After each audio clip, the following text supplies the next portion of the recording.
Assalamualaikum warahmatullahi wabarakatuh. Perkenalkan, nama saya Azrit Ananda, NIM 19332015. Saya akan mempresentasikan hasil kerja proposal saya yang berjudul Eksistensi Patung Sigale-Gale sebagai Tari Kematian dan Tari Pertunjukan. Pendahuluan, latar belakang. Tradisi pertunjukan tari Sigale-Gale pada masyarakat Batak Toba merupakan sebuah tradisi yang unik dalam seni patung yang dikenal dengan nama Sigale-Gale. Di masa lampau, Sigale-Gale muncul dalam acara penguburan yang berwujud sebagai anak laki-laki. Orang yang dikuburkan yaitu orang yang tidak pernah memiliki anak dalam hidupnya, atau orang yang memiliki keturunan, namun kesemuanya meninggal tanpa mewariskan keturunan. Biasanya pada upacara kematian bagi orang yang mati tanpa keturunan diadakan kematian bagi orang yang mati tanpa keturunan. Diadakan tortor atau tari Sigale-Gale. Identifikasi masalah. Yang pertama, pertunjukan patung Sigale-Gale bukan hanya milik orang Batak, tetapi bisa dinikmati siapa saja. Yang kedua, patung Sigale-Gale memiliki bentuk konstruksi yang tidak mudah dibawa ke berbagai tempat untuk melakukan pertunjukan tarian Sigale-Gale. Yang ketiga, adanya perubahan bentuk patung Sigale-Gale terkait dengan fungsinya sebagai properti tari. Yang keempat, adanya perubahan fungsi patung Sigale-Gale selain sebagai properti pada seni pertunjukan tari.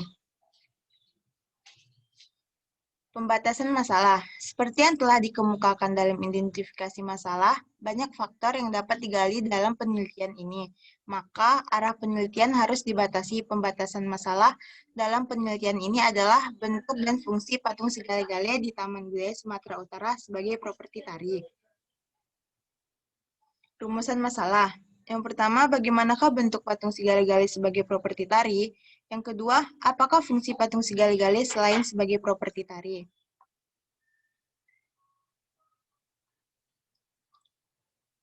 Selanjutnya, tujuan penelitian. Yang pertama, mengetahui bentuk patung Sigale-Gale. Yang kedua, mengetahui fungsi patung Sigale-Gale selain sebagai properti tari.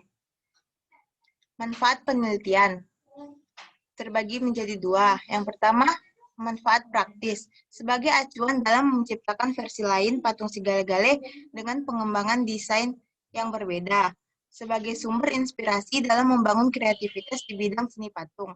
Yang kedua, manfaat teoritis, bagi peneliti dan peneliti lain, sebagai sumber kajian ilmiah guna memperluas wawasan mengenai patung Sigale-Gale, garapan baru dalam seni pertunjukan tari. Bagi masyarakat, diharapkan dengan tulisan ini, masyarakat mengetahui awal mula diciptakan patung Sigale-Gale, garapan baru, dan memberikan apresiasi pada karya tersebut. Landasan teoritis, kajian teori. Landasan teori berfungsi untuk membangun kerangka teori sebagai bahan dasar acuan penelitian. Adapun landasan teori yang digunakan dalam penelitian ini adalah, berdasarkan penelitian ini, pemikiran para ahli bisa membantu para ahli dalam memecahkan permasalahan yang dikaji.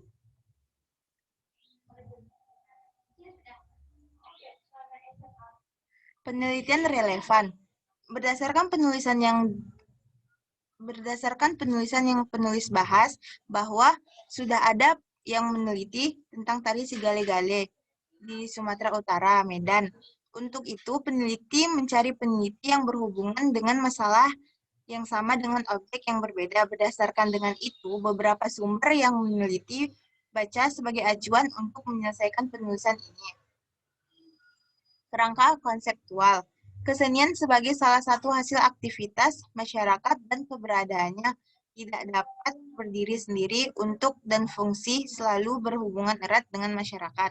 Demikian juga keberadaan kesenian tradisional yang dalam perkembangannya selalu mengikuti perkembangan zaman. Metodologi penelitian. Subjek penelitian. Subjek dalam penelitian ini dipilih secara purpose. Kriteria yang dipakai dalam menentukan subjek penelitian ini adalah subjek berusia 18-21 tahun, subjek pernah merasakan, subjek memiliki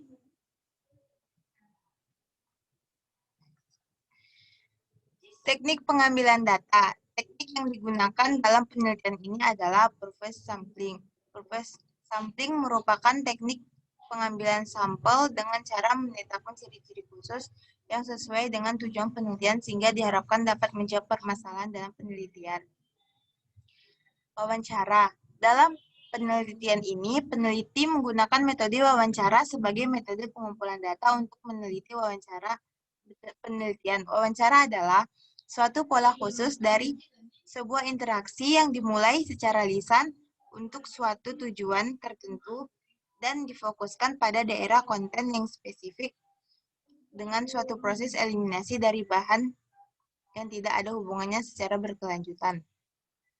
Observasi. Observasi merupakan teknik pengumpulan data di mana peneliti melakukan pengamatan secara langsung ke objek penelitian untuk melihat lebih dekat kegiatan yang dilakukan Ridwan.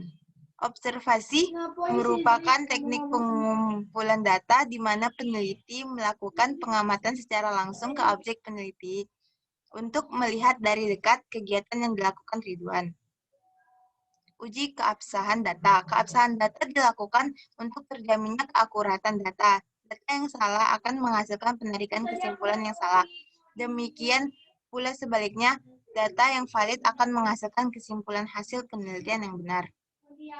Sekian presentasi saya kali ini. Saya ucapkan terima kasih. Assalamualaikum warahmatullahi wabarakatuh.